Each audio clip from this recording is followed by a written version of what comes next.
Alhamdulillah di ngaji untuk bahagia. Jadi saking pentingnya untuk bahagia itu sampai Allah itu kadang ngendikan hal yang nggak penting, tapi menjadi penting karena untuk bahagia. Jadi kalau Allah tanya Nabi Musa ketika ketemu dipanggil itu, wama tilka biyaminika ya Musa, yang kamu bawa itu apa?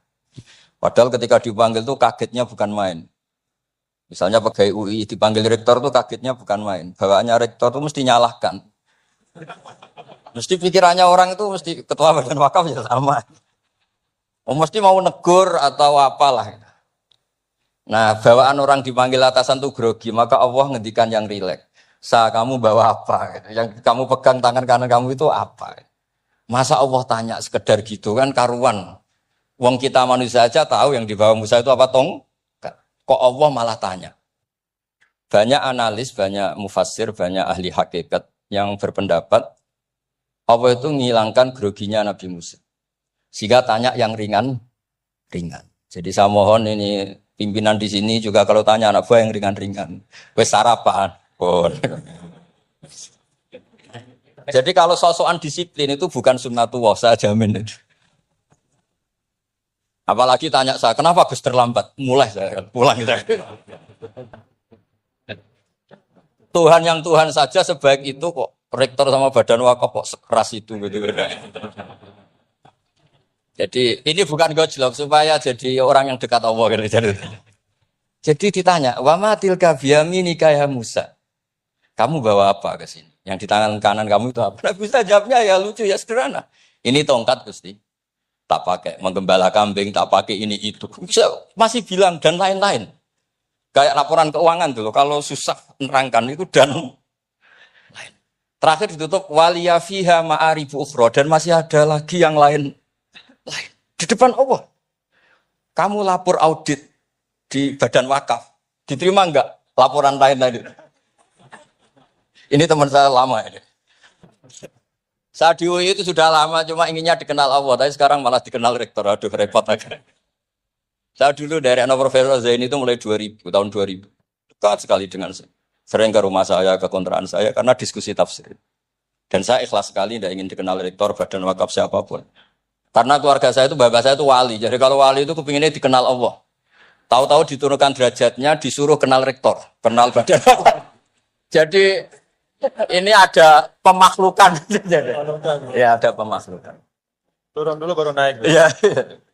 Jadi saya artinya gini, saya di sini itu sohibul bait. Jadi tadi Mas Majdi itu keliru kalau nanti saya ngisi. Saya ini sohibul bait, nanti yang ngisi ini. Maksudnya seperti itu maksudnya. Jadi, karena tuan rumahnya saya Pak Wardono. Ya, ini tamu ya. Tapi ternyata pemakhlukan itu penting. Di dalam ilmu tafsir, di antaranya itu dikenal namanya tanazzulatul maulah. Allah itu menurunkan martabatnya. Allah sebagai Tuhan tentu tidak pernah menghutang kita, tidak pernah merasa dikasih, karena semuanya itu milik Allah. Tapi Allah untuk memotivasi orang amal, itu ketika Allah, mangzalladzi yuqridu waha qardan hasana. Siapa yang mau menghutangi saya? Allah itu tentu tidak butuh hutang kita, karena kan semua milik kita itu milik Allah. Tapi supaya orang termotivasi amal, merasa superior, merasa heroik, saya mau menghutangi Allah, saya mau menolong Allah. Padahal Allah huwan nasir, Allah ni'mal maula wa ni'man nasir. Tapi Allah mengistilahkan dirinya intan suruwaha, jika kalian menolong Allah. Wahal yahtaju ilan nasri, tentu tidak, Allah tidak butuh pertolongan kita. Tapi itu tanazzulan. Allah yang Tuhan saja menurunkan derajatnya untuk komunikasi dengan manusia. Artinya kalau saya makomnya sudah fana, kenal Allah, saya juga ikhlas turun derajat kenal rektor gitu. Jadi itu insya Allah tidak masalah. Gitu. Ben sampean pernah dengar ilmu hakikat itu memang gitu. Jadi saya ini memang sudah sering cerita ke Pak Fajar, Pak Sadeli, Pak Junaid. Saya ini sudah daftar, ingin jadi resi lah. Saya sudah nggak pernah keluar-keluar, saya di rumah ngaji. Tapi ngaji kalau ngaji terus. Saya belum pernah enggak ngaji. Satu hari minimal ngaji 4 kali. Ngaji fikih yang saya sering itu fikih, karena Mbah Bahasa memang ahli usul fikih. Dulu pertama Profesor Zaini melibatkan saya ini cerita ke Mas Majdi itu gara-gara beliau itu profesornya itu sastra, adab. Di Al-Azhar itu adab. Iya, Zaini. Orang tua dari rektor. Iya. Nah, karena jurusannya adab, beliau memang pakarnya kalau menghaluskan bahasa. Tapi masalahnya di Quran kan banyak fikih juga, dan beliau cari ahli fikih. Singkat cerita, entah gimana ceritanya Allah yang mempertemukan ketemu saya. Nah, kenapa kita butuh fikih tidak sekedar kesusastraan atau ilmu adab? Karena ada tafsir atau fikih dalam Quran yang mau tidak mau harus difikihkan. Misalnya begini. Wa antasma'u bainal ukhtain. Kamu tidak boleh menikahi sekaligus mbak dan adiknya atau adiknya dan mbaknya. Jika Anda berpikir Quran itu hanya Quran, maka berarti apa boleh menikahi misalnya Sri dengan buliknya, Sri dengan budenya. Padahal tidak boleh juga. Tapi faktanya Quran hanya ngendikan wa antasma'u bainal ukhtain. Sebab itu zaman Rasulullah SAW sugeng itu nambahi wala binal mar'ati wa ammatiha wala binal mar'ati wa kholatiha. Juga tidak boleh menikahi Sri dan budinya atau Sri dan buliknya. Dan kebetulan Nabi itu tidak menambahkan wala binal mar'ati wa jaddatiha. Karena kayaknya itu nggak usah dilarang ya sudah lucu aja gitu. Masa kamu nikahi perempuan umur 17 terus minat mbahnya umur 70. Lah itu kalau sampai butuh dilarang ya Anda perlu berobat itu. Tapi kalau bule kan kadang masih menarik. Orang-orang kayak gini itu misalnya nikah umur 17, bulenya cantik umur 30, minat enggak? Jadi artinya butuh dilarang untuk enggak minat itu butuh dilarang. Tapi kalau mbah Kok ditakok? nah ngono kok ditakon. Ini pakarnya. Ini tetangga saya orang Bojonegoro, dulu penderanya Profesor Jenny juga. Artinya andai kan tidak ada usul fikih ini mimbabi itlaqil ba'di wa iradatil qaul. Meskipun usul fikih itu yang menginduk ilmu balaghah, ilmu ini itu. Jadi Allah menyebut benal ukhtain artinya diganti benal mahromain. Jadi ukhtain itu ibaratun atau itlaqul ba'di yaitu ukhtain mewakili kata mahromain. Dua perempuan yang punya hubungan mahram tidak boleh dinikah bersamaan untuk orang-orang yang poligami. Ini penting supaya semua tafsir juga gitu. Lafat-lafat yang ada mahdzufnya. Itu kita jaga. Baik itu secara keilmuan maupun secara fikih. Keilmuan misalnya begini. Orang yang dilaknati Allah, mala'anahu wa ghadiba alaihi. Di antaranya diteruskan wa ja'ala minhumul qiradata wal khanazira wa abadatauhu. Lalu misalnya secara penelitian tidak pernah ada makhluk manusia yang dulu jadi kera. Tapi melihat ayat itu seakan-akan itu pernah ada periode atau kejadian di mana manusia itu dirubah jadi kera. Wa ja'ala minhumul qiradata. Mau tidak mau kita butuh perangkat ilmu lain yang namanya balaghah. Itu orang Jawa, itu kalau dilangkai kakinya itu hanya bilang kayak kera. Orang nggak sopan tuh katanya kayak kera. Tapi kalau dilangkai kepalanya langsung oh dasar ketek itu, dasar kera itu. Artinya dalam ilmu tasbih, kalau kemiripannya itu biasa, itu masih disebut ka, seperti. Tapi kalau mirip banget, perilakunya itu kafnya dibuang. Sehingga orang yang tuli banget terhadap kebenaran, Allah bilang summum bukmun umyun. Orang kafir itu summun, tuli misalnya. Bukmun ada bisu. Padahal faktanya mereka bisa mendengar, bisa ngomong, bisa bicara. Tapi saking tidak pernahnya mau mendengar kebenaran, di redaksinya sumun, bukan kasumi tapi sumun. Begitu juga di bab madh memuji. Kalau orang agak ganteng, mungkin saya kalau muji Mas Masdi hanya kalkomar. Muji Pak Rektor paling ya kalkomar. Tapi kalau muji Nabi langsung komarun. Anta samsun, anta bedrun. Karena gantengnya kelewat. Sehingga kaf tasbih seperti itu dibuang. Nah, andai kan tidak ada fakta manusia itu pernah dirubah jadi kera di era itu. Andai kan itu nggak ada, kita sendiri juga nggak tahu. Kita masih bisa menganalisis dengan teori balaghah. Jadi wajah alamin humul kirodata ekal kirodah. Mereka atau mislal kirodah, mereka dijadikan Allah laksana kera. Tidak berakhlak, tidak beretika, tidak bermoral. Ini pentingnya ilmu balaghah. Sehingga kita tidak perlu mengharuskan orang berkeyakinan dulu itu pernah ada orang manusia dirubah jadi apa? Kera. Nah misalnya ada yang berkeyakinan atau berpendapat memang itu pernah nyata. Itu ngendikannya Rasulullah kemudian itu dihilangkan. Hanya hidup 3 hari kemudian hilang sehingga nggak punya turunan. Jadi pilihan-pilihan dalam tafsir itu satu tentu riwayat, dua itu analisis balaghah. Nah, analisis fikih itu tidak kalah penting karena konstruksi Quran itu ada fikih yang sudah mapan. Seorang lagi ada fikih yang sudah mapan. Ketika Nabi Lut itu menyesali kaumnya itu lesbi dan gay, kelainan seksual. Itu Nabi Lut ngendikan haula ibanati hunna adharulakum. Kalau kamu ingin menyalurkan kebutuhan biologis Anda, ini ada anak-anak putri kami, hunna adharulakum. Itu lebih suci bagi kalian. Tentu fikih itu sudah mapan, maknanya dinikahi dulu dengan proses nikah yang sah. Nah, barokahnya fikih yang mapan ini Allah tidak cerita tafasilul umur, tidak cerita detail-detail. Sehingga salah sekali kalau kita sering bilang kita hanya kembali ke Quran. Itu tidak bisa, karena Quran juga tidak berdiri sendiri dengan makna yang sebenarnya. Karena turun itu ada asbabun nuzul. Ini yang terakhir supaya ngasih pekerjaan kan jauh-jauh dari NTB. Ya akan bisa dimanfaatkan secara baik dan benar. Saya bulbet. Nah, enggak, ini bukan guyon, tapi memang betul harus begitu. Memang. Mau tidak mau. Sumpah misalnya. Orang tuh kalau ditagih hutang atau ditegur itu masih, ya besok saya bayar. Ditagih lagi kayak gak percaya, wawahi besok saya bayar. Jadi kata wawahi itu mesti menunjukkan emosi, tersinggung, sumpah. Sehingga suatu saat ada seorang khotib ini ngendikan, fawarobbis sama iwal ardi innahu lahakkum mislama annakum tantikun.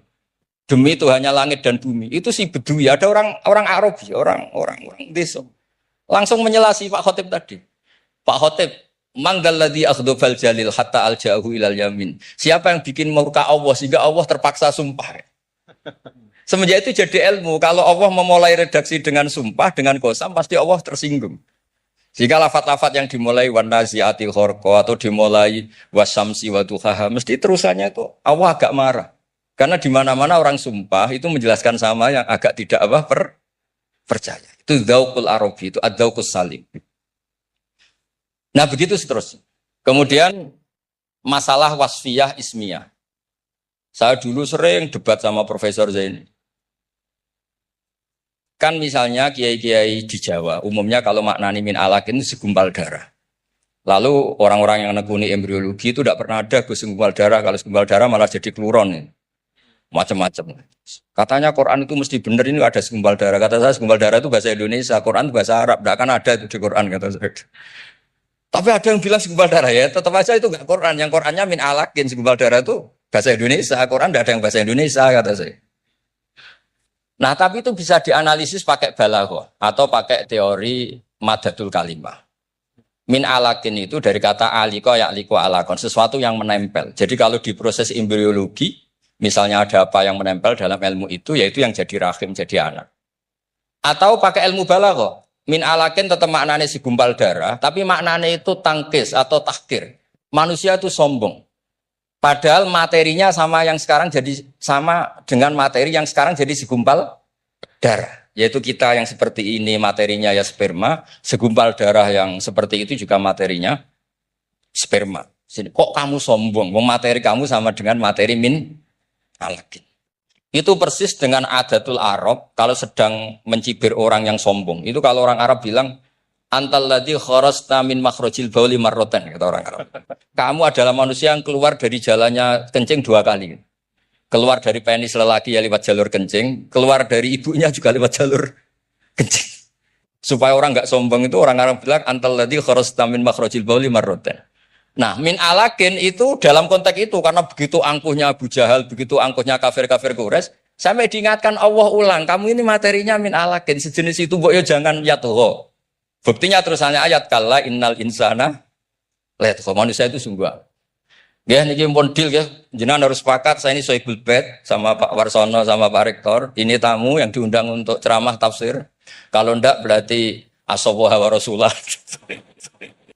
Begini ya, jadi perspektif Islam atau taqarrub ilallah itu mulai dulu itu orang mau tidak mau subjektif, tapi hukum pokoknya sama. Misalnya orang mencintai Allah, ada yang saking mencintainya itu tidak pernah nyebut Allah. Ada wali itu mencintai Allah tidak pernah nyebut Allah. Karena dia takut ini nama sakral, jangan-jangan dilecehkan. Imam Malik itu pernah ada seorang pengemis datang, ya Imam Malik saya minta uang. Imam Malik jawabnya itu, saya tidak punya uang, baru tidak bawa uang, juga tidak punya uang. Kamu besok ke rumah saya atau nanti ke rumah saya, tak kasih uang. Terus diberi nasihat sama temannya. Halai itu, go'yao Anda ngomong, rozakokallah. Ya, semoga Allah memberi rezeki kamu. Jawabnya Imam Malik itu apa?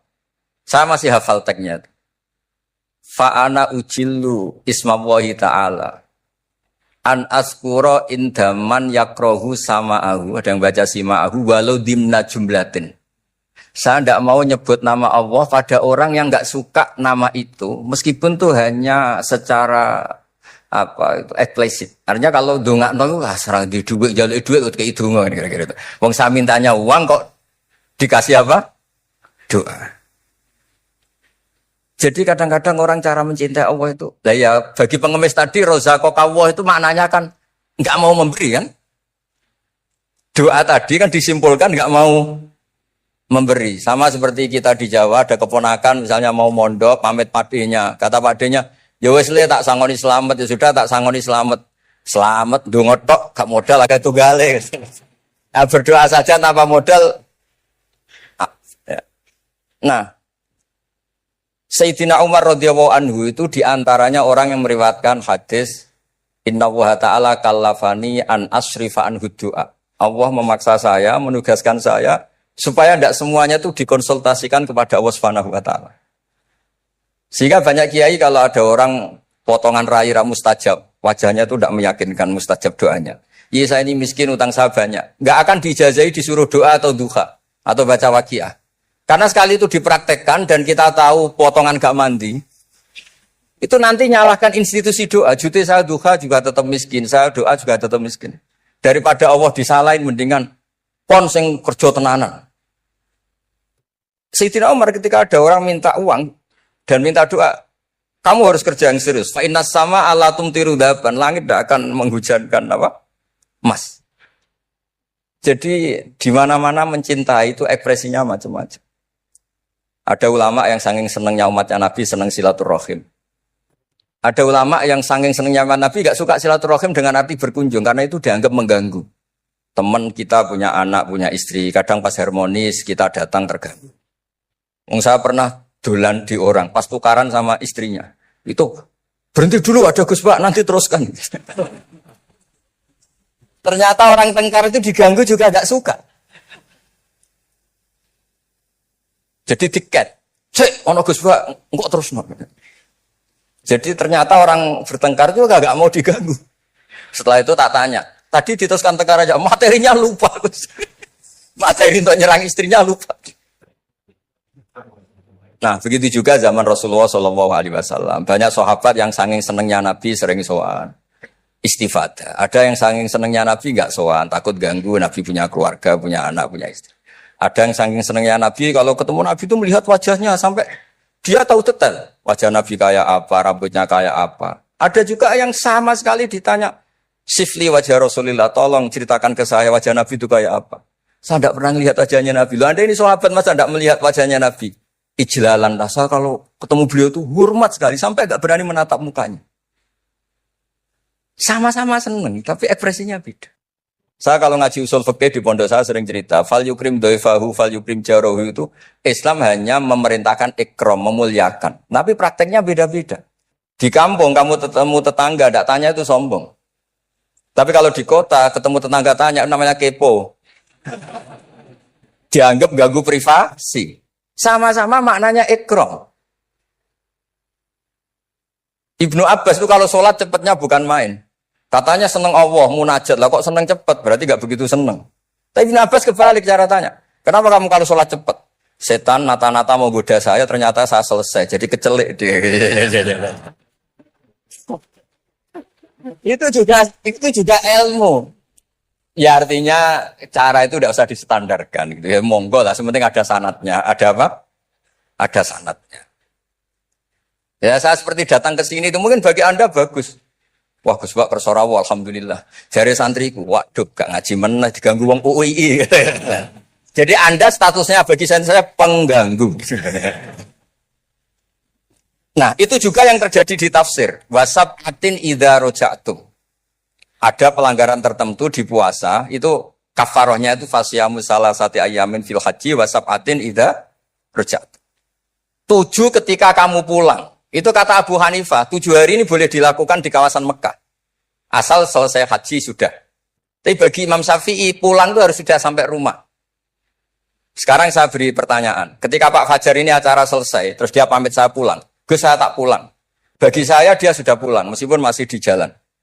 Tapi bagi istrinya, istilah pulang kalau sudah sampai rumah. Lalu idza raja'tum itu pulang itu menurut siapa? Mas Majdi nanti ketika sudah pamit di bandara, kita bilang sudah apa? Pulang. Tapi kata istrinya, belum. Sama-sama istilahnya wasafatin idza raja'tum. Ada kiai itu tidak pernah mikir Islam. Sama sekali. Sebenarnya sama Islam bukan main, tapi gak tahu mikir Islam. Tanya Islam agamanya pangeran, Gus, mbok pikir keliru, ono sing duwe. Islam itu milik Allah, ya, mesti diurus sama Allah. Tidak usah kamu pikir. Allah sendiri nanti yang ngatur Islam. Ternyata saking tawakalnya nggak mikir. Ya ada juga yang mikir Islam semangat, malah keliru saking semangatnya. Ya macam-macam. Sama-sama mencintai Islam. Coba kalau kamu seneng sama anak-anak, anak kamu main pakai motor atau pakai ontel. Pilihannya dua. Kamu peduli, ayo kawal nanti kalau jatuh, ayo kawal sama pembantu ini nanti kalau jatuh. Itu ya bukti cinta. Ada enggak? Sembarno ae wis pinter. Anakku wis pinter, nak tiba tangi dhewe, anakku sudah pinter kalau. Itu juga penghormatan pada anak. Jangan kira makna seneng itu harus terbentuk satu versi. Seneng anak ya nak dolan dikawal. Ternyata yang membiarkan juga bentuk penghormatan bahwa anak ini sudah mandiri. Ya, terus yang masalah istikhadah itu masyhur itu di riwayat Hamnah binti Jahsh. Hamnah itu haidnya melebihi hari wajar. Terus sama Nabi sudah kamu saya haidkan sesuai tanggal yang sebelum kamu kena penyakit ini. Itu kamu anggap haid, lainnya kamu anggap istikhadah. Itu istikhadah paling gampang. Ikuti saja fatwanya Imam Syafi'i. Jadi misalnya Januari kok 6 hari, Februari kok sampai terus mulai ada penyakit sampai 1 bulan keluar darah, Maret keluar darah, itu kata Imam Syafi'i ngikuti riwayat tadi, sudah kamu fatahayadi, terus sitata ayam, asabata ayam, terus Nabi ngendikan, kamu menghaidkan seperti bulan-bulan sebelum kena penyakit istikhadah. Lainnya di istikhadah. Itu namanya rudat ilal adat. Jadi supaya tidak ribet pakai tamyiz, diukur. Ini darah ini lebih kuat dibanding ini, yang lemah tidak kayak sing tukang delok ya sopo gitu. Apalagi yang ditanya itu lelaki gitu tuh. Oh, itu kan ya agak repot lah, cobalah agama ini tidak perlu repot-repot seperti itu. Jadi ini sebagai senior saya kasihan sama Pak Junet ini. Harusnya beliau nanti yang kena hisab pasti Junet. Jabatannya mau, tanggung jawabnya nggak mau. Ya tapi kebetulan ada orang baik di sini ya, alhamdulillah saja. Kalau ketemu saya tuh cium tangan bolak-balik. Tapi niatnya kayaknya mau supaya saya mau backup gitu. Nah ini yang satu pertanyaan Mas Pasti ini masih kan 3, saya jawab 2. Saya berkali-kali cerita di Quran itu wonten ayat sing agak unik, pemahamannya agak unik. Gini kok ayat maka na Ibrahimu Yahudiyya wala Nasrani. Ibrahim itu yora Yahudi, yora Nasrani. Itu saya tidak akan bosan-bosan nyampaikan itu. Niku boten sifatu madhin tapi sifatu raddin. Bukan madh, bukan muji. Terus padha karo muni Gus Bah itu ya ora maling, ya ora bajingan, ya ora lucu. Dan Nabi Ibrahim mau digelari pangeran ya ora Yahudi, ya ora napa? Nasrani. Itu memang benar-benar aneh. Kenapa itu terjadi? Karena ada zuriyah Nabi Ibrahim yang bernama Yahuda. Ini Yahuda bin Yakub bin Ishak bin Ibrahim. Kemudian Yahuda ini menjadi satu entitas, satu entitas atau satu komunitas atau bahkan satu agama yang akhirnya dikenal oleh Yahudiyah. Berhubung anak putune Yahudi, wong bayangno Ibrahim nggih napa? Yahudi. Karena Ibrahim itu manggon teng kawasan Bethlehem, teng Hebron, dan di situ sekarang jadi komunitas Nasrani. Orang juga menganggap Ibrahim itu napa? Nasrani. Sehingga Allah ngutus makhluk terbaiknya, nabi terbaiknya, gini ku Nabi Muhammad sallallahu alaihi wasallam. Terus Nabi Muhammad niki sing ngelurusno, nak Ibrahim itu boten Yahudi, nggih boten napa? Nasrani. Dan Nabi Muhammad mati-matian berjuang membawa tauhid, dan tauhid itu diatasnamakan millata abikum Ibrahim. Terus niki mengke dados perhatian sesarengan. Artinya gini, orang yang sudah meninggal niku sudah nggak bisa apa-apa. Berarti ini. Monggo Pak Marzuki.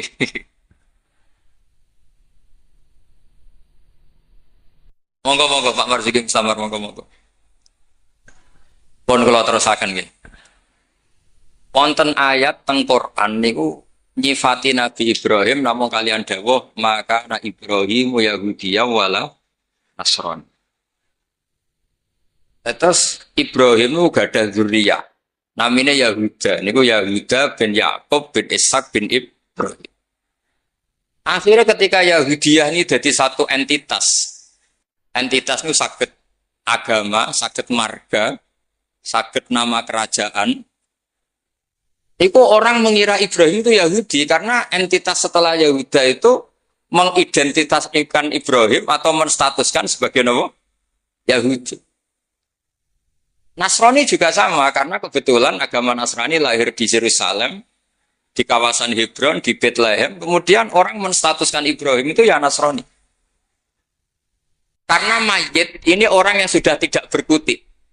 Sehingga kalau dzurriyyahnya mayit ini menjadi pilihan tertentu, memilih pilihan tertentu, maka akan menstatuskan mbah-mbahnya. Sehingga saya berkali-kali bilang sebetulnya adat di Jawa itu salah. Anak numpang keramat baik. Keramat gandul itu salah. Sebetulnya kalau dalam tradisi leluhur Arab, itu dibalik. Kama tasyarrafa bi Muhammadin adnanu. Jadi status mbah-mbah kamu itu ikut status kamu. Jadi orang nggak peduli dengan kilap, Abdul Samsin, Manaf, andai kan tidak ada orang bernama Muhammad Shallallahu Alaihi Wasallam. Orang nggak akan peduli dengan Wali Songo, andai kan tidak punya murid-murid nasab maupun murid-murid sabab, kata para ulama yang mengajarkan Fathul Wahab, Ikhya. Andai kan kita kemudian beda haluan, nganggep kuburan itu tempat syirik, tempat khurafat bid'ah, maka kita tidak menstatuskan kuburan wali itu tempat berkah, tapi tempat bid'ah dan syirik. Nah, status itu tuh terserah kita, bukan terserah yang meninggal. Itu filosofi dari maka na Ibrahimu Yahudiyya wala Nasrani. Andai kan tidak ada Nabi Muhammad SAW, maka status Nabi Ibrahim akan dibelokkan menjadi berstatus Yahudi maupun apa? Maka kalau mau matur, min khoso isi hadil ummah adalah as-sanadul muttasil ila Rasulillah sallallahu alaihi wasallam. Sebab hanya dengan sanad itu kita bisa menjaga status guru kita, gurunya guru kita, gurunya guru kita ila Rasulillah sallallahu alaihi wasallam. Saya termasuk orang yang fanatik sanad. Saya muridnya Mbah Mun. Mbah Mun diantara gurunya tentu Mbah Karim Lirboyo. Beliau ngaji sama Mbah Hasyim ngaji sama Syekhona Khalil Syekh Nawawi Banten. Atau Mbah Mun ngaji Mbah Karim, Mbah Hasyim ngaji Syekh Mahfud Termas di Mekah, kemudian ngaji Said Abi Bakar Sato Sohibul I'ana. Saya dari gen saya piyambak, gak ada bapak kandung, hafal Quran, ngaji sama buyut saya dari ibu. Dan itu sampai buyut saya namanya Hafsah, itu binti Soleh. Binti Maksum dulu, binti Maksum bin Soleh. Soleh buyut saya itu gurunya Mbak Soleh Darat ketika beliau masih di Kudus, ngaji di Damaran. Pondok tertua di Kudus itu buyut-buyut saya di Damaran belakang makom. Jadi buyut saya kandung namanya Hafsah, punya anak namanya Sofia itu yang sampai saya, punya adik Badiah, jadi ibunya Ki Sahal. Terus Hafsah itu punya saudara, punya pernah bule, namanya Nyai Fadilah, itu di garwa Kiai Akil Sirat, yang jadi Pak Said Akil dan seterusnya. Saya cerita begini ini penting karena supaya kebenaran itu dzurriyatam ba'duha min ba'd. Sekali dzurriyah ini melenceng itu tidak harus ekstrim menjadi kafir, menjadi muslim, atau muslim menjadi kafir, tidak harus itu. Misalnya dari Sunni menjadi Wahabi, atau Sunni menjadi Syiah, atau Sunni seneng ngaji menjadi Sunni tidak seneng ngaji, itu juga sudah parah. Atau kiai yang dulu kagum anaknya bisa baca Ihya, kemudian kiainya kagum kalau anaknya punya Alfat, itu juga melenceng sama. Dari kiai yang bangga anaknya tawakal menjadi bangga melenceng. Jadi melenceng itu macam-macam, tidak harus ekstrim. Tapi efek dari melenceng itu adalah menstatuskan orang sing hanifah muslimah, yaitu Nabi Ibrahim, menjadi Yahudian atau Nasronian. Jadi kira-kira kalau ada muridnya Mbah Mun kok kedonyan, sebetulnya mental kapitalistiknya itu dia, mungkin nyifati Mbah Mun bahasa hal itu enak kayak gede, tamune akeh, duwe akeh, mesti seperti itu.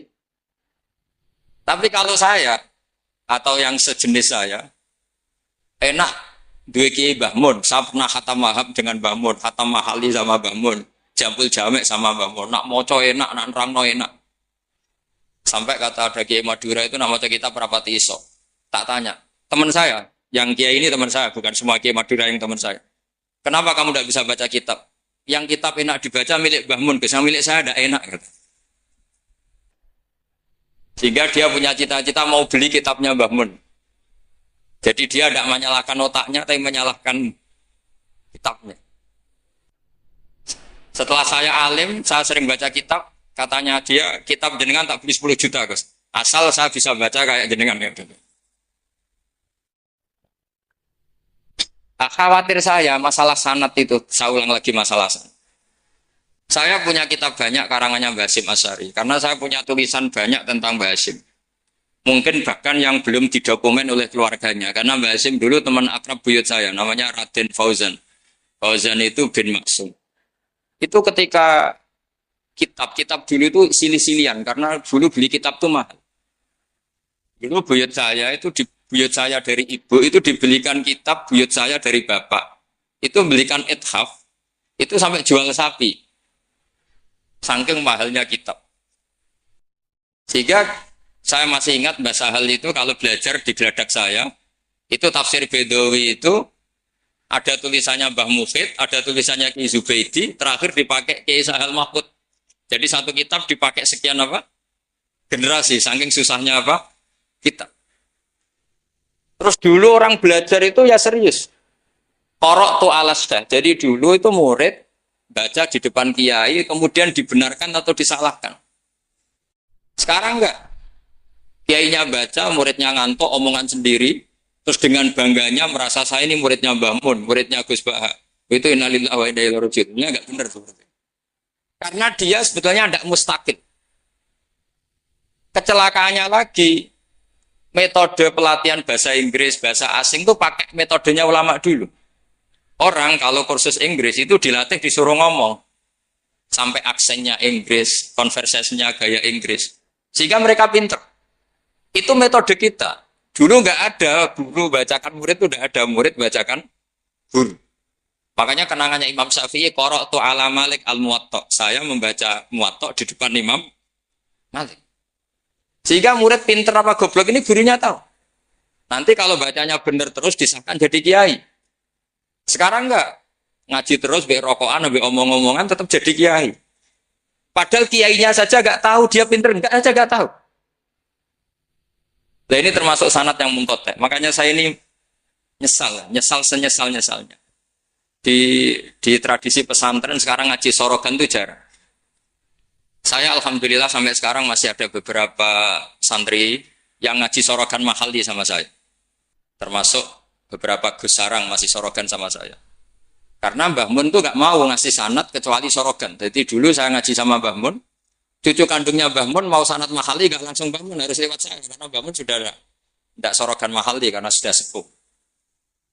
Nah pentingnya sorogan itu orang mustakil. Murid ini mustakil, bacanya apa ini mustakil.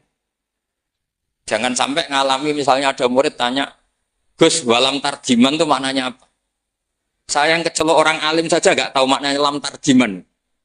Setelah tak lihat ternyata di bab khed walam tarodaman. Dia baca langsung lam tarjiman. Ya bingung. Kok saya sampai apa? Madatul kalimah dari apa? Mustaknya apa? Soroknya. Akhirnya saya coba kitabnya tak lihat. Ternyata walam taro daman. Dia bacanya langsung lam tarjiman. Itu banyak sekali. Nah makanya saya mohon lah di dukun ini orang-orang yang alim atau ustadz alim itu harus tetap ada tradisi ngaji sorogan. Terutama bagi khiyaru ahli, orang-orang pilihan. Dulu sahabat ngaji Rasulullah Quran itu ya sahabat yang baca. Dulu saya ngaji Quran, setor Quran min awali hatta akhiri, ya saya yang baca.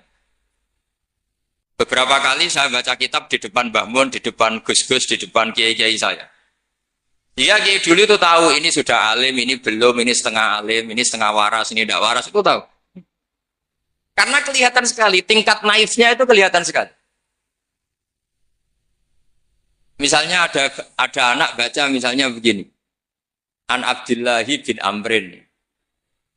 Itu gurunya pasti tahu. Lucung kok Amrin ada wawunya, berarti benar. Misalnya An Abdillahi bin Umaro. Itu gurunya langsung tahu.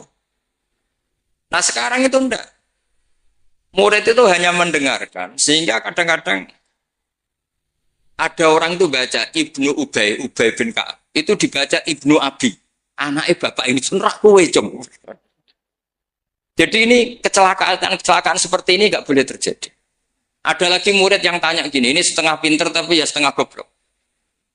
Saya pernah sorogan fikih ditanya, tidak boleh nekai zaujatul ab. Saya ulang lagi ya. Wala tangkiku manakaha abaukum minan nisa ila matat salam. Tidak boleh menikahi istrinya bapak. Itu orang Jawa langsung protes. Gus, bojone bapak rak ibuku. Itu setengah pinter, setengah goblok. Setengah pinter karena di Jawa rata-rata orang itu istrinya satu. Artinya kalau bojone bapak, ya mesti ibunya dia. Tapi kalau dibaca di Arab, wong Arab itu kan bojone papat, sing telu gonta-ganti, sehingga bapaknya ini kadang pernah nikah sampai 10 orang. Paham ya? Orang Arab, mungkin orang Jawa Timur ya rodo Arab, banyak kiai yang istrinya ada satu. Nah sebetulnya orang Jawa Timur yang paling tidak iskal karena saya ulang lagi ya. Sehingga dia tanya, Gus, bojone bapak ora ibu, mosok wong kok dilarang kawin bojone? Pak, yo mesti wae ra bakal wong bojone bapak iku ibu. Dia protes, kenapa harus dilarang wong karuan ndak mungkin terjadi. Tak terangno. Kalau orang Arab kan mungkin, yaitu bojone bapak satu ibu kamu, dua Sri, terus Wahyuni atau siapa. Ini orang yang pernah dinikahi bapak kamu itu haram kamu nikah. Nah berhubung dia orang Jawa, bojone bapak itu mesti ibu, karena ibu istrinya satu. Nah itu setengah pinter, setengah goblok. Setengah pinternya bisa bantah, agak cerdas lah, bisa usul gitu. Setengah gobloknya itu sebetulnya ketika dengan ibunya itu bahasa Arabnya bukan zaujatul ab tapi ummuka. Kamu tidak boleh menikahi ummuk. Jadi bukan dimasukkan zaujatu abik. Jadi kalau dalam bahasa fikih itu status yang dipakai status terdekat. Jadi misalnya saya menghukum ibu saya ya ummi itu ibu saya. Tapi ketika istrinya bapak yang lain harus distatuskan zaujatu abika. Itu tidak bisa, kalau orang nggak sorogan itu tidak bisa. Nah, kalau orang-orang NU, orang-orang pesantren saja sudah ada alim, apalagi yang di luar kita. Karena tadi, sanad ini sudah mulai mengkotak, ini sudah agak kecelakaan betul. Dulu Imam Malik tuh ngaji di depan Imam Malik ngaji di depan Imam Zuhri. Ya sorogan. Imam Syafi'i ngaji di depan Imam Malik, baca muwatta, khatam benar semua. Terus Qad ana laka antuftiya. Ana itu sudah saatnya kamu iftah. Karena membaca min awali hatta akhiri benar semua. Masih ngaji sama Sufyan bin Uyainah, masih ngaji sama Sufyan As-Sauri. Terakhir beliau ngaji sama Muhammad bin Hasan As-Syaibani di Irak. Itu semuanya yang baca Imam Syafi'i. Sak logikanya. Terakhir dites begini Imam Syafi'i. Sama sih. Saya termasuk sering baca kitab Risalatus Syafi'i. Saya sering baca kitab sering baca kitab Risalatus Syafi'i. Itu dites begini. Kata Sufyan As-Sauri, ya Aba Abdillah, kalau manggil Syafi'i itu Aba Abdillah, ma makna hadisi la tuharrikut tayra min makin natiha. Gurunya yang satu tidak baca makin natiha tapi min wakanati. Jangan gerakkan burung dari sangkarnya. Kalau sampai yang dibudai mesti jawab ini ya, kurang penggawean apa ngobrak-ngobrak manuk kan gitu. Tapi Imam Syafi'i dengan fasihnya menerangkan orang Arab itu kalau mau pergi itu tatoyur. Tatoyur itu pakai ukuran terbangnya burung. Nah, digusah terbang ke kanan ila aimana berarti alamat baik. Kalau berterbang sama atau kaisaro berarti buruk. Nah, itu kalau ada burung di hutan terus digusah. Kalau nggak ada burung di hutan, dia memang nyimpan burung diletakkan di kurungan, tapi kurungannya dibuka terus diubrak. Terbangnya nganan, baik. Kalau ke kiri, buruk. Makanya disebut di Quran innama ta'irukum ma'akum inna tatoyarna bikum. Karena yang dipakai ukuran itu to'ir. To'ir itu sesuatu yang terbang. Itu Imam Syafi'i langsung paham. Adatul Arab kalau mau pergi itu melihat terbangnya burung. Sehingga makna hadis la tukarnikut tayra min makinnatiha, jangan mentaklekkan barokah tidaknya pergi berdasar terbangnya burung, tapi berdasar pergi kamu itu fitaatillah atau fima siat. Nangis gurunya. Padahal masih Imam Syafi'i umur 15 tahun. Wong kok pinter ngono.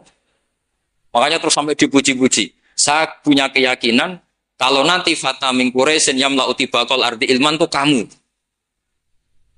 Padahal teksnya hadis hanya gitu. Jangan gerakkan burung dari sang. Itu dulu mungkin. Orang alim sampai seperti itu mungkin. Karena ngajinya sorokan, mustaqil. Saya beberapa kali dites Mbah Mun. Hak, cara kowe naib Indonesia itu fasik ta ora? Ora dijawab fasik ya rodok fasik untuk mel-melan terus. Nah dijawab fasik padha karo ngukumi nek kaya wong sak Indonesia gak sah. Mergo waline napa? Nah, kalau pengalaman karena kalau sering ngaji sama Mbah Mun pengalaman. Jenengan ra kepengin nek kaya wong sak Indonesia sah. Iya, aku kepengin sah. Nak ngoten tak hukumi boten fasik. Itu Mbah Mun sewenengnya saya sampai diambung itu ya bilang gitu. Cara wong Arab nak seneng diambung bombonan. Kowe muridku tenan. Karena itu memang jebakan. Jadi ya sudah seperti itu. Itu mungkin kalau ngaji sorogan. Tapi nak ngaji kilatan ya maunya enggak isolawat tok. Solale. Oh semata ana wong tenan das. Amit-amit tenan das. Loh kenapa? Solawatnya baik, tapi Jibril juga gak paham. Solale itu kan kalimat apa kan juga jelas. Coba diterkip. Nabi Muhammad sholli alaih. Sholli itu malah perintah. Berarti kiaimu sholli alaih. Berarti Pak Yai, kue semua sholawat kan gitu. Itu kalimat yang salah. Nah, iya, waqala Rasulullah sallallahu alaihi wasallam. Terus muridnya muni sholli alaih. Berarti kan kalau dimaknani kan sholli maca sholawat sira Pak Kiai. Ada yang atas mohon jenengan mohon sing maca sholawat. Nah, berhubung itu bahasa Arab gak ketara salah kan gitu. Adat-adat ngono iku mareni gitu. Itu naib. Mestinya kan qala Rasulullah sallallahu alaihi wasallam paling enggak ada dhamir mustatir yang kembali ke Allah. Nah kalau terus muridnya bilang apa? Sholli alaihi, coba sampean maknani sholli alaihi. Sholli ya syekh alaihi ala nabi. Kacau enggak kira-kira ada kan dengar orang yang ngerti itu. Tapi alhamdulillah banyak yang enggak tahu sehingga ya alhamdulillah.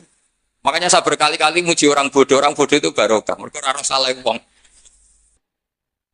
Jadi penak wes. Kalau saya tangisan, nak pondok gede wes salah oleh maca sholawat mulai sing ndak cit. Sing ditunggoni ahlul ilmi, maksudnya pondok gede sing notabene ditunggoni ahlul ilmi saja salah apalagi. Jadi dulu itu orang itu pinter sekali karena ngajinya sorokan. Sahabat ya gitu. Sahabat tuh kalau nggak paham ya tanya Nabi karena logikanya Nabi kadang nggak nyambung sama logika sahabat. Misalnya begini, al-qatil wal maqtul finnar, yang bunuh maupun yang dibunuh. Saya baca lengkapnya. Idzal taqal muslimani bisayfihima fal qatil wal maqtul finnar. Jika dua orang muslim perang sama-sama membawa pedang, maka yang bunuh maupun yang dibunuh di neraka. Sahabat tuh iskalnya hadza al-qatil. Oke lah kalau qatil finnar, kalau pembunuh di neraka normal ya Rasulullah. Fama balul maqtul. Lalu dosanya yang terbunuh apa? Wong dia korban, dia maktul, dia dibunuh. Jawabannya Nabi, innahu kana harison ala qatli sahibi. Dia Maktul, oke, dia maktul, tapi mentalnya kotil. Artinya gini, yang terbunuh itu mentalnya kotil apa maktul? Kotil, karena dia saat tempur, tentu inginnya membunuh. Artinya maktul itu status fakta. Tapi status mentalnya kotil. Itu hebatnya Rasulullah. Ya ketika ada orang sama-sama bawa pedang duel, itu mentalnya semuanya kotil. Cuma yang satu nasibnya maktul. Nah, maktul ini status nasib apa status niat? Status nasib, niatnya dia tetap kotil sebagai pembunuh. Jadi segampang itu Rasulullah menjelaskan. Karena tadi ada sorogan. Jika Nabi setiap ngaji sama sahabat, aro'aitakum hadhi, aro'aita kadha, aro'aitukum kadha. Nah, ini terakhir, qadiyah saya terakhir tak terangkan. Nah, sehingga Quran, ini kembali ke sesuatu yang saya tekuni. Sehingga Quran itu mengajak orang itu berdialek. Dan sering ada kata aruni, kul aro'aitum. Kenapa demikian? Karena nggak boleh orang itu menerima ilmu itu karena dicekoki guru. Dia harus bisa berpikir sendiri. Jika Allah kalau ngendikan, nggak apa-apa selain saya sebagai Tuhan nggak apa-apa kata Allah. Kamu bilang Yesus Tuhan nggak apa-apa, Fir'aun Tuhan nggak apa-apa. Tapi kata Allah, aruni madza khalaqu minal ardi. Tapi tolong tunjukkan ke saya prestasinya Fir'aun apa? Apa ketika saya bikin langit dia ikut menciptakan langit? Apa ketika saya bikin bumi dia ikut menciptakan bumi? Aruni madza khalaqu minal ardi am lahum syirkun fis. Sehingga orang terus mikir, kalau Fir'aun Tuhan, Yesus Tuhan, atau siapa saja yang selain Allah dianggap Tuhan, lahirnya di mana? Oh, Yesus lahir di bumi. Bagaimana mungkin lahirnya di bumi, tahu-tahu menuhani bumi. Fir'aun ketika merasa Tuhan, Musa ditanya, Tuhan kamu siapa? Rabbus samawati wal ardi, yang nuhani langit dan bumi. Terus kata Fir'aun, ya Haman ibnili sorhal ali abluhul asbab. Sudah saya mau bikin piramida, mau lihat Tuhannya Musa. Terus soal di bumi kata Fir'aun, ma'alim tulakum min ilahin wiri. Saya jalan-jalan kemana-mana, setahu saya yang dituhankan saya, kata Fir'aun. Nabi Musa ganti argumentasi bilang, Rabbukum wa rabbu abaikumul awalin. Yang nuhani nenek moyang kamu. Itu semua hadirin langsung sadar. Iki nak Fir'aun pangeran, buyute radi pangeran. Kan pangerannya datang terlambat.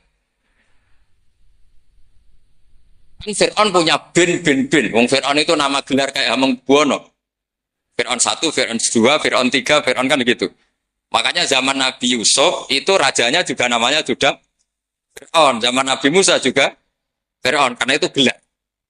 Artinya begini. Kalau Fir'aun itu Tuhan, berarti mbah-mbahnya tanpa Tuhan. Karena Tuhannya datang terlambat. Itu dilatih. Sehingga Quran itu sering ngendikan aruni, aro'aitum, itu diulang-ulang. Nah, ngaji sorogan itu pentingnya ya seperti itu. Santri akan tahu. Ini bacanya ya jibu, apa ya jubu. Kalau di hadis, al-Islam ya jubu maqoblah. Mereka maknanya yaktok. Jadi ketika ada seorang sahabat lama sekali kafir dulu, ketika Islam dia ngeluh, ya Rasulullah setelah saya Islam apa dosa saya zaman jahiliyah diampuni. Terus Nabi ngendikan al-Islamu ya jubbu ma qablah. Itu bacanya bukan ya jibu tapi apa? Ya jubbu ayaktau. Lah kalau pas ini kamu baca ya jibu kan? Al-Islamu ta Islam ya jibu. Pusing kamu. Itu kalau nggak sorokan nggak bisa. Jadi saya mohonlah sanad ini nggak boleh hilang karena yang punya khazanah kealiman itu kita. Kita itu maksudnya pesantren. Kalau kita saja tidak alim, apalagi di luaran kita. Ini bukan urusan suudzon atau menstigmasi, tidak. Yang menyediakan itu kita. Di luar kita malah pakai terjemah, pakai paling KHI, kompilasi hukum Islam. Yang masih pakai teks Ihya Fathul Wahab, itu kita. Karena Fathul Wahab Ihya dikerdusi nganti sawangan. Ya ini dewe maca terjemahan. Ngaji ini nganggo laptop amen ngincang-ngincang orang delok terjemah. Sinalillah wa inna ilaihi raji'un itu bukan apa-apa. Sebenarnya orang ndak alim itu ndak apa-apa, ndak dosa. Tapi kan masalahnya sing ra alim ta yo gayane kok wong alim. Itu semani masalah kan itu. Orang aku bodoh kan yo ora gelem kan. Dulu itu ndak seperti itu. Sehingga Nabi Ismail misalnya. Nabi Ibrahim itu nabi. Nabi itu diperintah Allah mesti benarnya. Inni arafil manami anni atbahuka. Saya bermimpi, mimpi Anbiya adalah wahyu, bahwa saya disuruh nyembelih kamu. Apa kata Nabi Ibrahim? Fangdur madza tara. Lalu menurut pendapat kamu gimana? Karena mulai dulu enggak. Jadi tradisi di kampus dua arah. Mahasiswa disuruh mikir, disuruh cerdas. Itu dulu kita sebelum ada kampus itu para nabi sudah punya tradisi murid itu mustaqil bil fikr. Murid bisa mikir sendiri. Fangdur madza tara. Menurut pendapat kamu gimana Ismail? Supaya apa? Kalau Ismail betul-betul nanti disembelih, itu dia tidak hanya nurut Nabi Ibrahim, tapi memahami. Jika dapat ganjaran dua kali. Nurut bapak, ya nurut pangeran. Atau nurut pangeran, ya nurut bapak. Fangdur madza tara. Qala ya abatif almatu. Jadi tidak mentang-mentang. Ismail, aku dikongkon pangeran nyembelih kowe. Ayo nang sembelih. Oleh bantah, nurut. Tidak ada seperti itu. Itu lagi-lagi yang ada itu di ngaji sorogan. Nah, kemudian saya sekarang cerita masalah sorogan. Saya beberapa kali punya kenangan Mbah Mun, karangan terakhir beliau Al-Ulama Al-Mujaddidun. Tiap ketemu mesti disuruh baca itu. Sampai saya pas haji sama beliau ya baca itu di Tuja Mimbari Rasulillah. Ketika saya di sarang tiap Syawal ya baca itu. Sampai kitab itu untuk murid-muridnya identik dengan saya karena saya sering. Bahkan di kitab saya paling banyak oret-oretan tulisan tangannya Mbah Mun karena beliau tahu kalau saya menekuni kitab itu, tinggal beliau senang sekali. Termasuk begini pertanyaan saya. Menurut Imam Syafi'i, zakat zuhro itu kan hanya yang muqtad. Kayak makanan pokok lah, kira-kira kayak padi kalau di Indonesia. Tapi Mbah Mun dulu itu sering guyon gini. Petani ku saake jare. Wis macul terus gegere kaya akik wajib zakat. Petani cengkeh kakao sugih-sugih ora wajib zakat. Mergo sing ditandur mboten apa? Muqtad atau tidak kut. Oke ngono iku terus piye? Kaya gak adil. Mbah Mun tuh hanya guyon-guyon gitu. Mulai guyon petani kaya gegere kaya akik kaya apa gitu. Terus suatu ketika tanya saya, "Cara kowe wajib gak?"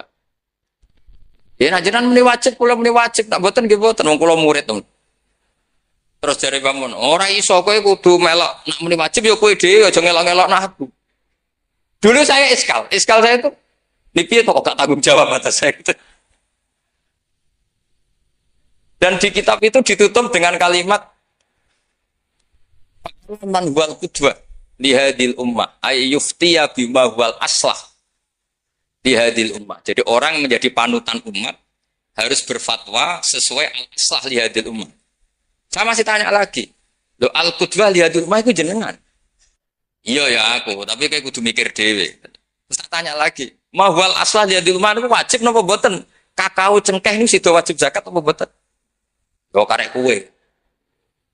Nah dulu saya iskal. Sampai malam mau haji itu saya masih ditimbalin, masih diskusi kitab itu.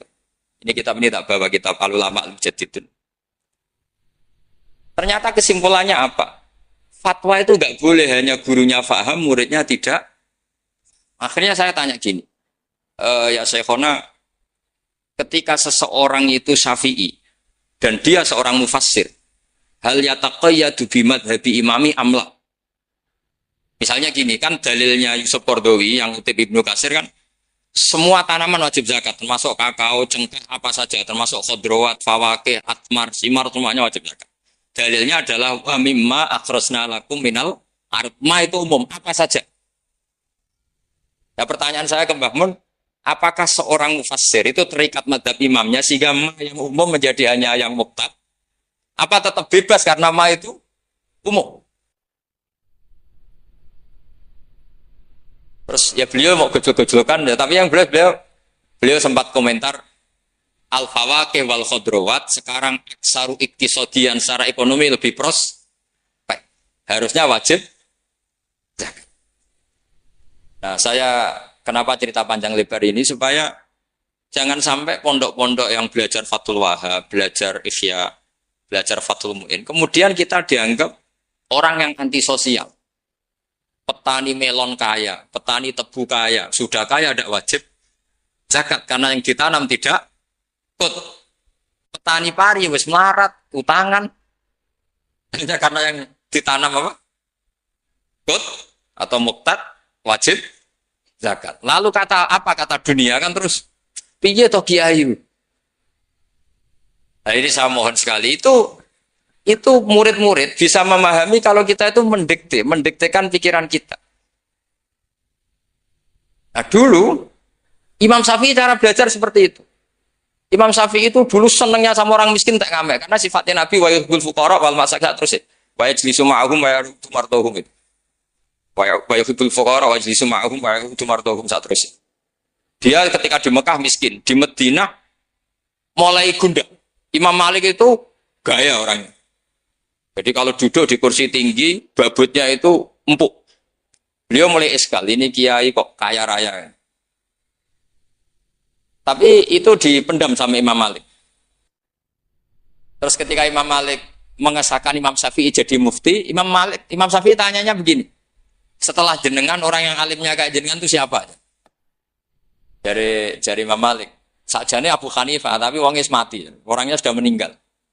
Mungkin beliau juga bilang mati karena selevel. Mungkin kalau kita harus bilang kapundut. Bahasanya memang mata, bukan tufiya. Lalu siapa yang alimnya kayak Abu Hanifah? Muridnya masih hidup, namanya Muhammad bin Hasan. Saya bisa ke sana, boleh dari Imam Malik. Imam Malik itu kaya. Uangnya banyak, tapi beliau rumahnya ngontrak. Jadi kiai mulai dulu lebih seneng uang cash. Daripada apa? Sawah Tegal, karena nggak bisa sodakon. Akhirnya Imam Malik gandeng Imam Syafi'i dijak ke Baki. Dulu Baki itu pasar kafilah, rental lonta itu. Kemana kafilah yang mau ke Irak? Oh saya ya Imam Malik. Dibayari sama Imam Malik ini antar sampai ke Baghdad, sampai ke Kufah. Sampai ke Baghdad. Dulu namanya Baghdad itu ya Baghdad, Kufah, Basrah. Belum ada nama Irak. Terus Imam Syafi'i disangoni uang tuh banyak. Nah saya hitung itu sekitar hampir 40 juta. Karena 1 dinar kan sama dengan 4,25 gram. Ada yang mengatakan 4,20 gram. Nah saya hitung itu sekitar 40 juta. Imam Syafi'i mulai iskal. Kiai-kiai melarat sing tak belor atau nyangoni, kiai sugih nyangoni terus. Mulai rubah pikirannya. Ternyata kiai sugih itu ya manfaat gitu loh. Dulu dia pengagum kiai melarat karena zuhud, bebas hisab, jadi hisab apa nih orang dipopokan itu terus. Bareng ngaji di Irak, di Baghdad itu, di Kufah. Karena dulu itu satu kawasan. Ini perlu saya sampaikan. Jadi dulu Kufah itu bukan nama kayak sekarang, Baghdad Irak. Jadi saya beri contoh sedikit ya perubahan bahasa. Dulu yang namanya Israel itu kalimatun madhin. Karena Israel maknanya hamba Allah. Sehingga ada ayat wa anni faddaltukum alal alamin Bani Israel. Sekarang enggak. Israel sekarang itu nama nation, sebuah negara. Di situ ada Zionis, ada turunan Eropa, turunan Amerika yang jahatnya minta ampun sama Palestina. Sehingga Israel yang ini bukan wa anni faddaltukum alal alamin. Jadi itu perubahan bahasa. Dulu yang namanya makruh itu faqal haram. Itu yang disebut Allah walakinna wa habbaba ilaikumul iman wa zayyanahu fi qulubikum wa karraha ilaikumul kufra wal fusuqa wal isyan. Jadi kalau dulu Imam Syafi'i ngendikan akrahu kadza, maknanya uharrimu kadza asyaddat tahrim. Karena akrahu maknanya itu faqal haram. Tapi sekarang di definisi fikih makruh itu dunal haram, kayak rokok itu namanya. Jadi kalau bahasa dulu kamu maknani sekarang, kafir itu makruh. Kalau bahasa dulu, piye hukumnya kafir? Makruh. Hukumnya syirik? Makruh. Karena maknanya makruh itu dibenci. Tapi tahu-tahu ada istilah modern, makruh itu dunal haram. Sesuatu di bawah haram namanya apa? Itu kamu nggak boleh terjebak bahasa itu. Dulu namanya Kufah itu satu entitas. Sehingga Ibnu Abbas pernah nasihati Said Husain, Al-Kufah la tafi. Wong Kufah itu atau jujur. Karbala juga gitu, dulu satu entitas. Makanya Said Husain intikan ini daerah mana? Karbala, ini Karobun wa Balaun. Nah sekarang terjadi satu nama. Dulu Mesir itu gubernuran dipimpin Sayyidina Umar dari Medina. Mesir itu provinsi, Syria juga apa? Provinsi, semuanya provinsi. Sekarang jadi negara. Saya teruskan. Ketika ngaji di Muhammad bin Hasan As-Syaibani, itu pas beliau di ruang tamu, itu ngitung lantaan emas. Jadi emas itu lantaan, buahnya. Dari satu peti dipindah ke peti lain. Terus sekarang mungkin kiai ngitung dolar. Dolarnya banyak. Jadi kesunatan kiai, kalau ngitung uang itu saya di ruang tamu. Kalau ada santrinya. Ben santri ini ra kepikiran nyalami template. Gara-gara kayak ini duwe akeh bebo melarat tuh udah tak kepikiran santri ini nyangoni kan. Itu Muhammad bin Hasan Asyibani kalau ngitung uang itu di ruang tamu. Banyak lagi, Mas lantaan. Imam Syafi'i tambah iskal. Ini kiai malah Imam Malik wis anggap kedunya niki malah. Tapi setelah Imam Syafi'i iskal, Imam Muhammad bin Hasan Asyibani itu ajib min hadhi, maksudnya min hadhil waqi'ah. Kamu kaget dengan peristiwa ini? Iya, kamu kiai kaya raya. Terus kata Imam Muhammad bin Hasan Asyibani, harta ini milik saya, miliknya orang soleh, miliknya orang alim. Nak kowe ra seneng wong alim sugih tak kekne wong-wong nakal. Ben tinggo nglonte, tinggo demenan, tinggo macam-macam. Ampun, sing sugih tiyang soleh mawon. Lah semenjak iku Imam Syafi'i terus keterusan. Wong soleh wajib sugih. Al Islam ya'lu wala yula alaih. Wong Islam kelar tuku Innova tuku Keri haram. Wis keterusan. Jadi itu dulu panjang Imam Syafi'i rubah. Masyhur itu di fikih. Orang Islam kuat beli kuda, beli khimar haram. Mergo Al Islam ya'lu wala jadi kira-kira kalau sekarang orang Islam kuat beli Innova, kok numpak beli Keri butut itu haram karena dillah. Itu kehinaan. Semenjak itu Imam Syafi'i itu pinter. Pinter deh. Iya. Nak kiai tak haram no sugih. Terus sing sugih wong fasik, yo repot dunya. Kiai tak haram no jabat, sing jabat wong fasik. Amen perda nglindungi tempat-tempat mak. Iku yo terus repot. Nah sanad itu sampai Imam Ghazali, termasuk yang tak baca kak saya ketika bela Bahmun al-Intisar lima daibi sahihina itu saya bela diantara adalah ulama harus punya pangkat supaya otoritas itu dimiliki orang soleh. Terus wa amal izu wal jafa bihi ma yadfaul insan anafsi adil fatrusnya. Ada yang baca fabihi kalau fabiya domirnya mufrad. Semenjak itu kakak saya pernah wakil bupati, Keroba pernah bupati, Gus Yasin putra Bahmun wakil gubernur. Itu panjang, sangat pemikiran seperti itu tuh panjang. Kalau kiai tidak boleh jabat, ya biar yang jabat orang fasik. Nanti perdanya nguntungkan ahlul fiqih. Dan seterusnya. Dan itu ulama dulu bisa menerangkan dan memahamkan pada murid-muridnya. Karena ngajinya soro. Sekarang enggak ngaji ya kayak seperti ini. Makanya saya diundang itu termasuk kiai paling sulit diundang. Wis masyhur. Andai kan kiai Robah tidak datang ke saya sendiri, mungkin saya tidak datang. Wis tenang yakin ya sih kalau datang. Saya itu hanya mau datang ke pernah sepuh. Ternyata pernah sepuh ya banyak jadi wah mata uang itu. Saya nanti itu ke kiai siapa itu? Kiai Jamal itu kan iparnya Basal itu sepupunya Mbah saya. Mbah Jamal itu abahnya Gus Rozenda. Saya tiap bulan kan ngajar di pondoknya Basal karena memang sepupunya Mbah saya. Kemarin di Termas. Jadi pernah sepuh ternyata banyak. Makanya ini yang nom-nom tuh haram ngundang saya ini sudah tak maklumatkan. Karena logikanya jelas lah. Aturan santri itu hormat mbek sing sepuh. Nah, kiai nom ngundang aku itu dosa. Kok ngatur sing luwih tuh, wah. Jelas dosa. Cara fikih jelas dosa. Apa meneh nom kalah pinter tambah dosa ngatur wong alim. Wes jelas di cara fikih seperti itu. Kamu enggak boleh bantah hukum. Nah, kira-kira hukumnya gimana? Wong bodoh ngatur wong alim, kira-kira hukum gimana? Kira-kira dosa ndak? Dosa yakin dosa. Jadi sanad ilmu itu terjaga sampai seperti itu. Ada dialek. Akhirnya Imam Ghazali menulis di kitab tentang syukur, juga di kitab masalah salatin.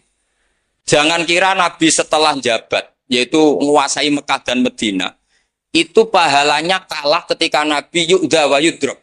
Ketika Nabi disakiti. Kenapa begitu? Nabi ketika disakiti, diusir di Mekah, ganjarannya Nabi tetap hanya sabar tok. Oke, sabar itu mendapat pahala. Tapi ketika Nabi kuasa, maka ganjarannya Nabi bukan lagi sabar, tapi mengatur Mekah supaya layatufu bil bait uryanun wala kada wa kada.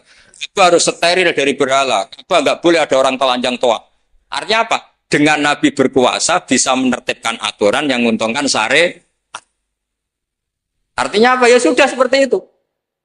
Semenjak itu terus Imam Syafi'i, wah nak ngono wong Islam ora oleh kalah. Ya terus keterusan tadi di fatwa-fatwa fikih apa? Syafi'i. Nah semenjak itu terus mungkin Kiai jabat dulu Mbah Hasyim punya putra Gus Wahid di Menteri apa? Agama. Karena menjaga mazhab ahli sunnah apa? Wal jamaah. Kalau menterinya tidak ahli sunnah kita juga repot. Coba misalnya ada pelaturan menteri, ziarah kubur itu bid'ah, dalilnya ini. terus disosialisasikan ke semua khotib. Pusing zaman kan. Tapi kalau yang jadi menteri kelompok kita sendiri kan ya sudah dianjurkan biar ingat mati. Tapi kalau yang maklar ziarah ya dianjurkan supaya dapat selisih ya macam-macam lah. Kalau niatnya orang macam-macam lah. Tapi yang jelas itu efek dari kebijakan ini luar biasa. Jika semenjak itu Imam Syafi'i ngarang bolehnya orang soleh kaya, bolehnya orang soleh aja. Jadi itu panjang dialek itu. Dan dialek yang panjang ini muridnya tetap paham karena lewat pemahaman yang benar, sorogan tadi. Itu istilahnya Nabi Ibrahim, fangzur madza. Nah, ini mulai hilang, makanya saya mengutarakan sesuatu yang mulai hilang. Cobalah dihidup-hidupkan lagi. Untuk anak-anak kiai cobalah tetap sorogan. Saya alhamdulillah dulu menangi sorogan. Sekarang beberapa gus ya masih ada yang sorogan sama saya, sama guru-guru yang lain di beberapa pondok ya masih. Itu harus diteruskan. Karena itu sanad muttasil ila Rasulillah sallallahu alaihi wasallam. Masyhur itu. Ketika Abdul bin Mas'ud mau ngaji sama Nabi, Iqra' alayyal Qur'an kata Rasulullah. Aqra'u wa 'alaika unzil. Mos kula sing maos Nabi kan Quran diturunke ning jenengan. Inni uhibbu an asma'ahu min ghairi. Aku seneng nek semua wong liya. Abdul bin Mas'ud mulai baca surat Nisa. Baca sampai ayat fa kaifa idza ji'na min kulli ummatin bi syahidi wa ji'na bika 'ala haula'i syahida. Fa idzan ainahu tadrifan terus Nabi nangis. Tapi intinya itu ada sanad bahwa murid yang baca. Begitu juga di beberapa negara yang non-muslim kayak di Argentina, di Venezuela itu ada masjid, ada kajian Islam ya karena duta besar. Dan itu aparat negara. Disinilah kearifan para ulama berkoalisi dengan umarok dengan makna yang positif bahwa agama ini harus ditopang umarok, sistem negara. Tentu di situ ada tentara, ada polisi, ada macam-macam. Kita sebagai kiai juga nggak berdaya di depan para bandar narkoba apa-apa kalau nggak ada BNN. Kita mau apa dengan korupsi kalau tidak ada KPK? Sehingga kearifan para guru-guru kita, mulai Mbah Maimun, bapak saya sendiri, NU, Muhammadiyah, semua ormas-ormas Islam itu pasti maulah kerjasama. Karena kita siapa ya? Kalau tidak kerjasama. Dan di antara pesan Rasulullah SAW adalah yaduwahi ma'al jamaah. Jadi kebersamaan itu sudah berkah. Fa inna yadawahi ma'al jamaah. Jadi berkah. Lalu kenapa saya kalau ngaji bawa kitab? Ini agak sebetulnya itu lazim. Lazim itu suatu yang harus. Tapi karena kelamaan mubalek itu tidak pakai kitab. Seakan-akan bawa kitab itu yang aneh. Sebenarnya aneh mereka. Karena begini logika simpelnya ya. Umat Nabi ini berhak dapat apa coba? Berhak dapat warisan yang paling luhur, paling hebat, paling jernih. Apa itu Quran dan hadis? Pertanyaannya, siapa yang paling punya hak otoritatif untuk menerangkan Quran hadis? Ulama. Ulama yang mana? Ya yang kapabel, yang sudah diakui dunia kayak Imam Ghazali, Imam Bukhari, Imam Syafi'i.